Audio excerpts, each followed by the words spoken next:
आवाज की दुनिया के दोस्तों, आप सभी को मेरा यानी हेमंत कुमार का प्यार भरा नमस्कार, आदाब, सत श्री अकाल। Have a great good morning. कैसे हैं आप लोग? मैं उम्मीद करता हूं कि आप लोग बहुत ही अच्छे होंगे और ईश्वर की असीम कृपा आप पर बरस रही होगी। इन्हीं दुआओं के साथ आज मैं अपना ये अध्याय शुरू करता हूं, जो कि एक खास फिल्म के संदर्भ से जुड़ा हुआ है। और इस फिल्म का नाम है सिलसिला, जो कि आई थी यानी रिलीज हुई थी सन 1981 में। हुआ कुछ यूं था कि इस फिल्म में आपने देखा होगा कि कुछ लोग मिले थे। ऐसा लगता है कि इस फिल्म में मिलने की कोशिश है। रेखा और अमिताभ बच्चन का जो मिलन है वो इस फिल्म से ज्यादा किसी और फिल्म में इतना, मतलब ऑनलाइन जिसको बोलते हैं ना, ऑन स्क्रीन या ऑनलाइन नहीं हुआ था, है ना,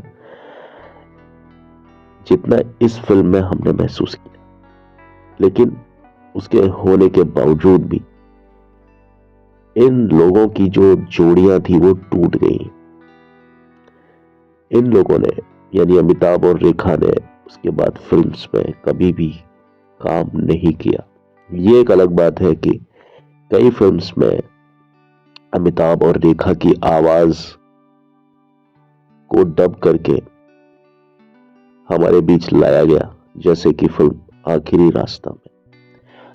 आखिरी रास्ता में श्रीदेवी पर रेखा की आवाज को डब किया है और दूसरी तरफ बोल रहे हैं अमिताभ बच्चन। वहां इस तरह से अमिताभ और रेखा का मिलन आप देख सकते हैं, लेकिन ऑन स्क्रीन ये चीज संभव कभी भी नहीं हो पाई। आज मैं आपके समक्ष रेखा और अमिताभ के बारे में बात नहीं करूंगा।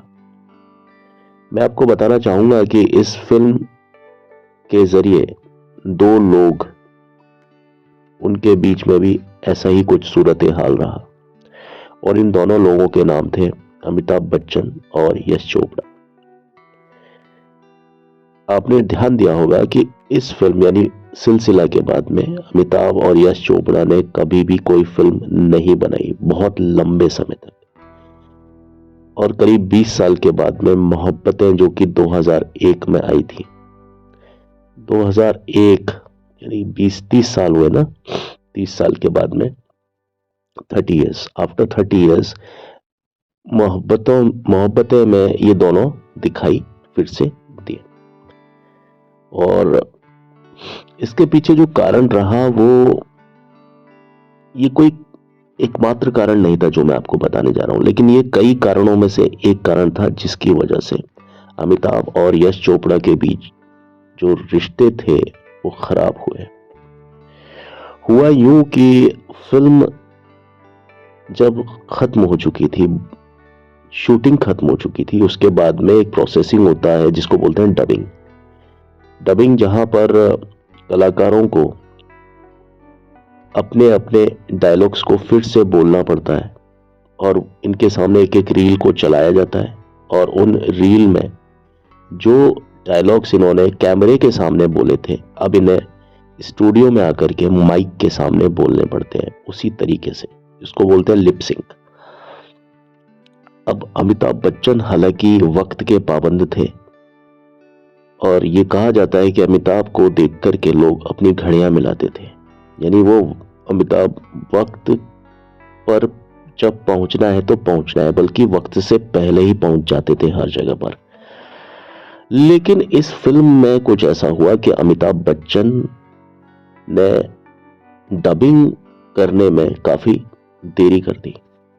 शुरू में तो उन्होंने प्रॉपरली डबिंग को टाइम दिया, 1-2 दिन। उसके बाद में अमिताभ बच्चन सिर्फ 1 घंटे के लिए डबिंग पर आए, यानी जितने भी दिन आए 1-1 घंटा, और कुछ दिन में उन्होंने आना ही बंद कर दिया। और जब भी कभी अमिताभ से पूछा जाता था तो अमिताभ कहते थे कि आज मेरी आवाज ठीक नहीं है, आज मेरा मूड ठीक नहीं है। बहरहाल काफी दिन तक ये चीज चलती रही, और फिर एक दिन यश चोपड़ा ने हकीकत को जानना चाहा।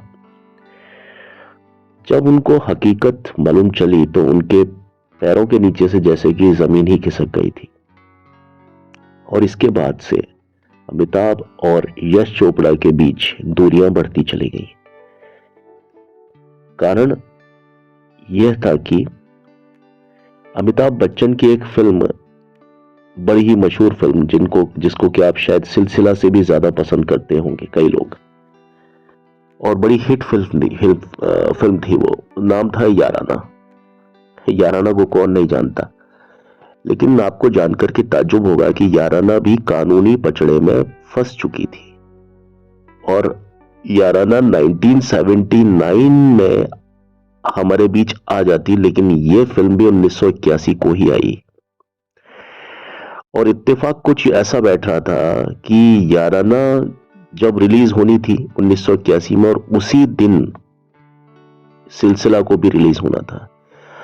और ये जो बात थी अमिताभ को नागवार गुजरी। अब इसके पीछे कारण क्या था? अमिताभ को तो बल्कि खुश होना चाहिए था कि उनकी दोनों फिल्में एक साथ आ रही हैं लोग। और उस समय अमिताभ की दीवानगी का यह आलम हुआ करता था कि चाहे अमिताभ की कितनी ही फिल्में एक साथ, कितने ही थिएटर्स में, अलग अलग फिल्में कितने ही थिएटर्स में लग जाए, लेकिन सारे थिएटर्स हाउसफुल जाते थे। लेकिन उसके बावजूद भी अमिताभ बच्चन ने इन फिल्म्स को एक साथ रिलीज नहीं करने का निर्णय लिया कि भाई ये फिल्में दोनों एक साथ रिलीज नहीं होना चाहिए। रीजन ये था कि अमिताभ बच्चन जो थे ना, वो मुंबई के डिस्ट्रीब्यूटर थे। याराना फिल्म के बाद में, यानी याराना फिल्म में उनका जो कॉन्ट्रैक्ट था वो सिर्फ एक कलाकार नहीं थे उस समय तक। यानी कलाकार जब कोई व्यक्ति होता है तो उसका वास्ता अपने मेहनताने यानी अपनी फीस से होता है। लेकिन अमिताभ बच्चन का कद 1981-82 के आते आते इतना ज्यादा बढ़ गया था कि वो हर फिल्म का जो हिस्सा हुआ करते थे ना, उसमें उनका कुछ ना कुछ मुनाफा या कुछ ना कुछ डिस्ट्रीब्यूटरशिप उनके नाम से होती थी। तो याराना फिल्म में जो मुंबई टेरिटरी थी ना, उसके डिस्ट्रीब्यूटर थे अमिताभ बच्चन। और याराना फिल्म पहले ही कानूनी पचड़ों में फंस चुकी थी और 2 साल लेट हो चुकी थी। तो अमिताभ चाहते थे कि याराना को पहले रिलीज किया जाना चाहिए। तो अगर याराना को रिलीज कर दिया जाता और तो उसका पूरा जो एडवांटेज होता, मतलब ज्यादा कवरेज याराना को मिलता, क्योंकि उसके मुकाबले कोई दूसरी फिल्म फ्लोर पर नहीं होती उस समय। यानी कोई दूसरी फिल्म मुकाबले पर होती ही नहीं याराना के। और अंततः हुआ भी यही कि याराना फिल्म ही पहले रिलीज हुई थी और बाद में रिलीज हुई थी सिलसिला।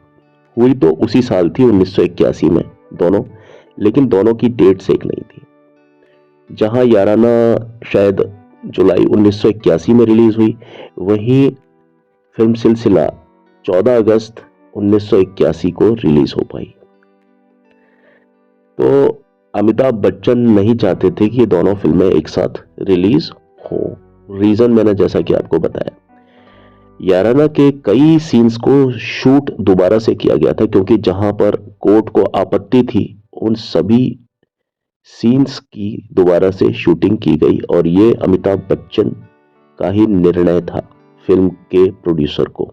मैं बात कर रहा हूं याराना के लिए। लेकिन याराना फिल्म का क्या मतलब उसके साथ में अमिताभ बच्चन का क्या इंटरेस्ट जुड़ा, इस चीज को अमिताभ बच्चन ने यश चोपड़ा को नहीं बताया था।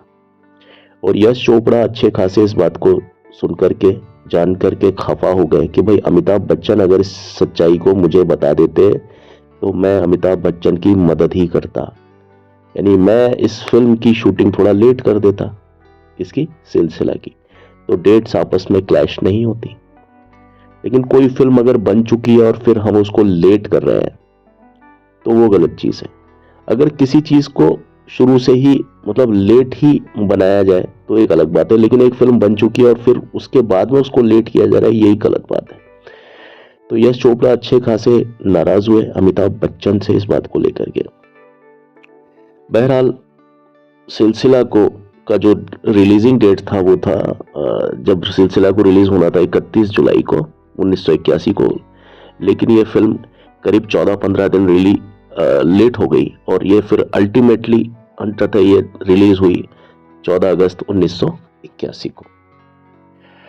और याराना के जो सीन्स थे, आपने देखा होगा, फिल्म बहुत अच्छी बनी थी। ये फिल्म पहले ऐसी नहीं थी। ये फिल्म कई वजह से कानूनी पचड़ों में पड़ी रही, इतनी प्यारी अच्छी फिल्म, लेकिन इसके जो सीन थे वो फिर दोबारा से शूट किए गए, जैसा मैंने आपको बताया, और उनको शूट करने में करीब 30 दिन का समय लगा। तो आज ये मैंने आपको एक किस्सा बताया, जिसमें मुझे लगता है कि आपको ये समझ में आ गया कि भाई, कई लोग समझते हैं कि यश चोपड़ा और अमिताभ बच्चन के बीच 30 साल तक ऐसा क्या हुआ कि जिसकी वजह से ये दोनों आपस में नहीं मिल पाए। और इसके अलावा एक दो कारण और भी थे, वो मैं अगले अपने किसी वीडियो में कवर करूंगा। चलिए, अभी तो जैसा कि मैं बोलता हूं, अभी तो चलता हूं, लौट के मिलता हूं, और फिर से जमेगी महफिल जब मिल बैठेंगे हम तुम। और बस चलने से पहले मेरी आपसे रिक्वेस्ट है कि मेरे चैनल को लाइक, शेयर, सब्सक्राइब, कमेंट जरूर कीजिएगा। बेल आइकन, जो भी कोई फॉर्मेलिटी होती है, प्लीज उसको दबा दीजिए यार। है, कुछ ना कुछ तो मेहनत लगती है ना हम लोगों की। और बस आपसे ही तो रिक्वेस्ट कर सकते हैं, क्योंकि आप ही हमारे लिए हैं, और तो कौन। ठीक है, टेक केयर, अपना ध्यान रखिएगा। Have a nice time, God bless, thank you.